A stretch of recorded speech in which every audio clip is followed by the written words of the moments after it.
جی بسم الله الرحمن الرحیم. زه ستاسو د ټولو ډیره شکریا ادا کوم، ډیره مننه. او نن زه یو څو مسایل دي چې په هغې باندې به زه نن خبرې کول غواړم او دا د قوم د علاقې ته ښکاره کول غواړم. لکه زموږ په شب قدر کې غټه مسله چې کومه ده، یو خو د هغه د څاروو کې دا بیماري راغلې ده او د هغې غوښې په شب قدر بازار کې دا قصابان راوړي او هغه خرڅوي، او بل سروپه ناروا راغستې ده د 6,500 روپۍ کیلو دوی غوښه خرڅوي. نو دا غریبانان خلک وړو پیسې ورسره نشته، نو دا غوښه به د کوم ځای نه وخوري که نه. نو زه د دې انتظامیې ایسي ته دا وایم چې ایسي صاحب ته د خپل دفتر لږ را پرېږده او د دې دفتر نه راوځه او بار دا قصابان دي، دا تنورونو والا دي، دا ډوډۍ کمه خرڅوي، وزن یې کم کړی دی، ریټونه یې سیوا کړي دي، سروپه ناروا یې راغستې ده. ته د دې بازار باندې لږ چیک ان بیلنس وساته چې دا بازار ولې دا شیونه ګران دي. بېشکه د حکومت د طرفه هم ګراني، خو ستا د طرف هم په دې عوامو باندې دا ګراني راغلې ده چې ته په خپل دفتر کې ناست یې، د خپل دفتر نه نه راوځې او په خپل دفتر نه احکامات جاري کې. نه ایسي صاحب په دې ښه کار نه کېږي. ته راوځه دې بازار ته، ته په دې بازار کې د قصابانو اندازه والا چې د قصابانو 6 روپه ناروا راغستې ده، ته د ډوډو د تنورونو والا اندازه والا چې دوی څنګه د 10 روپه ناروا راغستې ده، ته لږ راوځه. ته د دې دوکاندارانو لږ چیک ان وکړه چې دوی دا وریجې، غوړي، چیني دا ولې ګرانه خرڅوي، ولې دا ظلم کوي.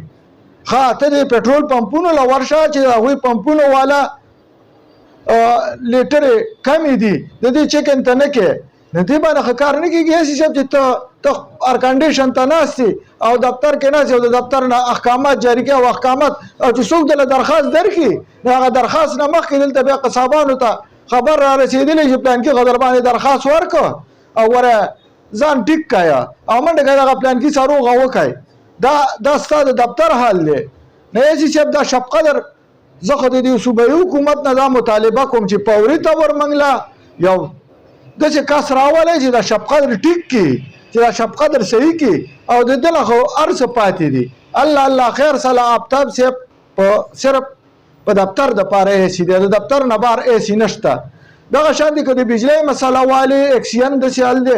زه هم د شب قدر نه مسایلستان ساز شوی دی او دا شب قدر مسایل زه د سیاسي، د عوامي او د عام خلکو ته چې تاسو بله ورځ به ووټونه غواړئ، د ووټ دپاره هر سړی تیار دی. خلکو ته چې تاسو بله ورځ به ووټونه غواړئ، د ووټ دپاره هر سړی تیار دی، خو د شب قدر د مسایلو دپاره یو سړی هم نه دی تیار.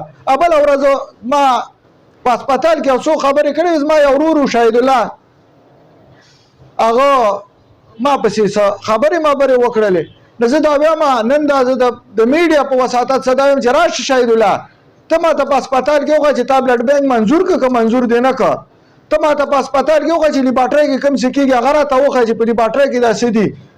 زه نن میډیا په وساطت تا ته دا وایم چې ستا حکومت دی تا د سیلاب ځپلو له څه وکړله، چې دا کم خلک سیلاب ووالل، هغه کم وړه چې راځي سرکاري هغه چېرته لاړل، هغه کم ځای کې خرڅېږي او هغه څوک خرڅوي.